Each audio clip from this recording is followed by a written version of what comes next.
व्यंग्य पहला पुल। लोक कर्म विभाग के बाबू राम सेवक ने एक दिन एकाएक नौकरी छोड़ दी और आठों पहर राम चर्चा में लीन रहने लगे। लोगों ने तरह तरह के अनुमान लगाए। कोई कहता कि राम सेवक बाबू किसी घूस के मामले में फंस गए थे, इसलिए नौकरी छोड़कर बच निकले। कोई कहता कि ससुराल से बहुत सा धन मिल गया, इसलिए अब कोई धंधा करेंगे। राम सेवक बाबू के होंठ खुलते भी तो उनसे ईश्वर का नाम ही निकलता, इसलिए असली कारण क्या है यह बहुत समय तक अज्ञात रहा। एक दिन मैं उनके पास पहुंचा। मृग चर्म पर पालथी मारे बैठे थे। बगल में कागजों का एक ढेर था और सामने कलम दबात रखे हुए थे। वे ध्यान मग्न थे, चिंतन में डूबे थे। आहट पाकर आंखें खोली, मुझे पहचाना और किंचित मुस्कान के साथ पूछा, कहो कैसे आए। मैंने बैठते हुए उत्तर दिया, यूं ही, बहुत दिनों से मुलाकात नहीं हुई थी, आप तो घर से बाहर निकलते ही नहीं हैं। वे बोले, हाँ भाई, मेरी तो दुनिया ही बदल गई, अब तो कहीं और लो लग गई है। नाते सकल राम ते मनियत, तुलसीदास ने कहा है ना, बस यही स्थिति है। मैंने सकुचाते हुए कहा, लेकिन लोग आपके बारे में कुछ और ही कहते हैं। मुस्कराते हुए गर्दन हिलाते हिलाते वे बोले, उन्हें कहने दो, मैं तो राग द्वेष निंदा स्तुति मान अपमान से परे हो चुका हूँ। मैंने हिम्मत करके पूछ ही लिया, फिर भी नौकरी छोड़ने का असली कारण क्या है यह तो आप ही बतला सकते हैं, आपको आपत्ति ना हो तो। राम सेवक बाबू ने आंखें बंद कर लीं। थोड़ी देर बाद खोलकर मुझे घूरा और सहज भाव से बोले, तुम पूछते हो तो बतलाए देता हूँ। मैंने हनुमान जी के आदेश से नौकरी छोड़ दी। मैं विस्मित हुआ, विश्वास ही नहीं हुआ। पूछा, क्या हनुमान जी ने आपको दर्शन दिए थे। वे बोले, हाँ भाई। एक रात सपने में हनुमान जी पधारे और कहने लगे, रे मूढ़, मतिमंद जीवन क्यों व्यर्थ गंवा रहा है। वे बोले, छोड़ इस माया को दफ्तर में, मीमो लिखते लिखते इस दुर्लभ नर जीवन को क्यों नष्ट करता है। मूर्ख, राम कथा लिख। मैंने घबरा कर कहा, मेरे प्रभु, सो कैसे होगा, मैं मूर्ख हूँ, विद्याहीन हूँ, मुझ में मीमो लिखने, नकल करने, फॉर्म भरने और कैफियत देने से अधिक प्रतिभा है ही नहीं। हनुमान जी ने कहा, तेरी प्रतिभा का उदय होगा, मेरा आशीर्वाद है।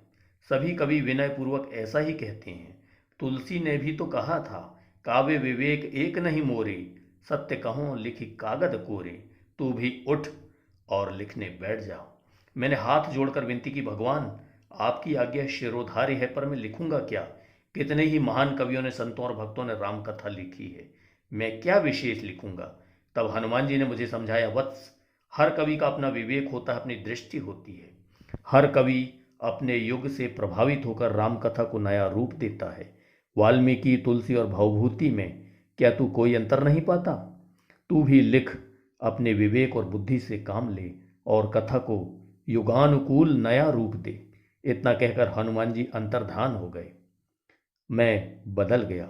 सुबह दफ्तर गया और चुपचाप त्यागपत्र लिखकर दे दिया।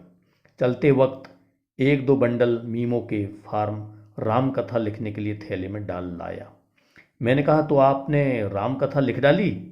वे बोले, हाँ, अब समाप्त ही हो रही है। सेतु बंध वाला प्रसंग अभी लिखकर पूरा किया है, सुनाऊं। मैंने कहा, हाँ हाँ, क्यों नहीं, भला रामचर्चा कौन नहीं सुनना चाहेगा।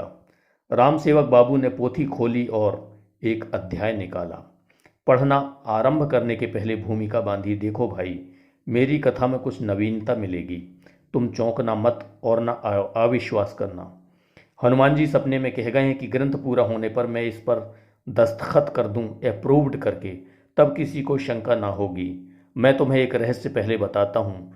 जिस पुल पर से राम लंका गए थे वह दूसरा पुल था। उसके पहले एक पुल और बन चुका था। उसी पुल की कथा है यह, अब सुनो।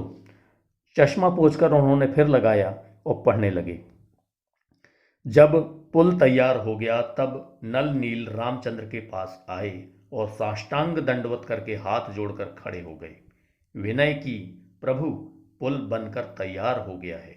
राम ने आश्चर्य से उनकी ओर देखा और कहा, यह क्या कहते हो, पुल बन गया, ऐसा तो होते नहीं देखा।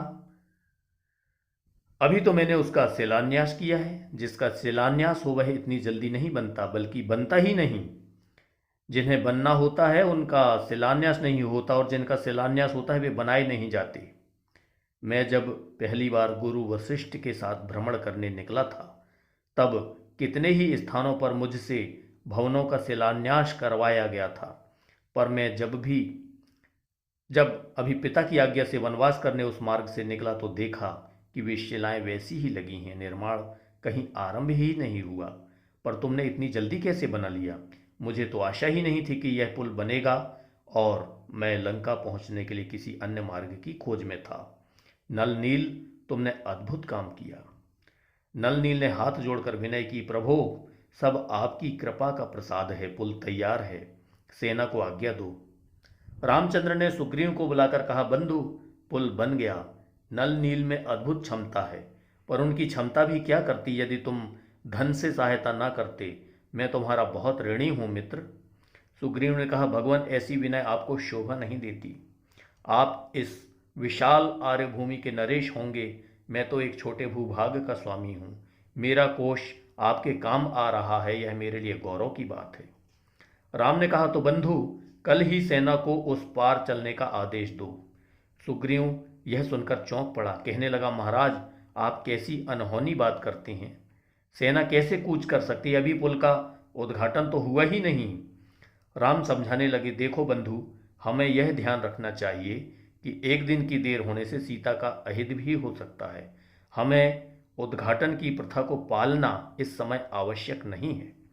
सुग्रीव तो आसमान से गिरते गिरते ही बचा, बोला, ऐसा भी कहीं होता है? बिना विधिवत उद्घाटन के पुल पर एक कदम भी नहीं रखा जा सकता। कितने पुल बनकर वर्षों से पड़े हैं, पर उन पर कोई नहीं चलता, क्योंकि उनका उद्घाटन नहीं हो सका है। महाराज, पुल पार उतरने के लिए नहीं, बल्कि उद्घाटन के लिए बनाए जाते हैं।